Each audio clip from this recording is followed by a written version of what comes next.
नमस्कार, मैं हूं नसीम और आप सुन रहे हैं चुनावी कहानी। और मैं हूं एनी। आज से हम शुरू कर रहे हैं बुंदेलखंड की राजनीति के एक ऐसे नेता की कहानी जिन्हें लोग उनके नाम से ज्यादा उनकी पढ़ाई की डिग्री से पहचानते थे।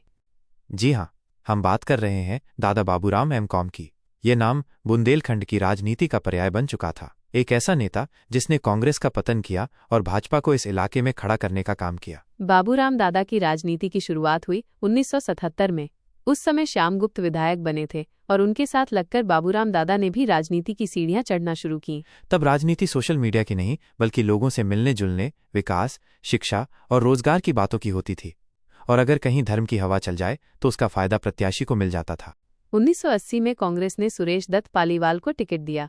ये वही दौर था जब इंद्रजीत सिंह यादव लंबे समय से कांग्रेस के जिला अध्यक्ष थे और पार्टी में उनका सिक्का चलता था। लेकिन संजय गांधी ने पालीवाल को टिकट दिला दिया। अब यहाँ कहानी में ट्विस्ट आता है। सुरेश दत्त पालीवाल बाबूराम दादा के शिष्य भी थे और व्यापारी भी। चुनाव के आखिरी वक्त पर उन्होंने दबाव में आकर पर्चा वापस ले लिया।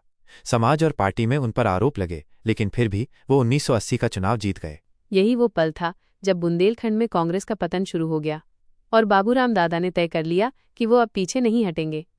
1983 का माधवगढ़ उपचुनाव इसका अगला पड़ाव था। यहाँ बाबूराम दादा ने चाणक्य नीति के तहत काम किया, रणनीति बनाई और अपने प्रत्याशी को जिता दिया। लोग कहने लगे कि अब राजनीति में एक नया चाणक्य पैदा हो चुका है। इसके बाद उनकी पकड़ और भी मजबूत होती गई।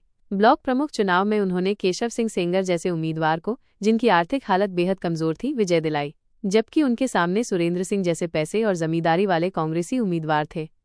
और यहीं से ये साफ हो गया कि बाबूराम दादा सिर्फ एक साधारण कार्यकर्ता नहीं है, बल्कि राजनीति को शतरंज की तरह खेलने वाले मास्टरमाइंड है।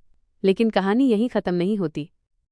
अब 1988 का नगर निकाय चुनाव आने वाला था और यहीं से शुरू होती है दादा बाबूराम के नाम के साथ जुड़ने वाली उनकी डिग्री की कहानी। तो अगली बार सुनिए कि कैसे बाबूराम दादा बने बाबूराम दादा एम.कॉम और कैसे अली बनाम बली का नारा गूंज उठा पूरे इलाके में। बने रहिए हमारे साथ चुनावी कहानी में।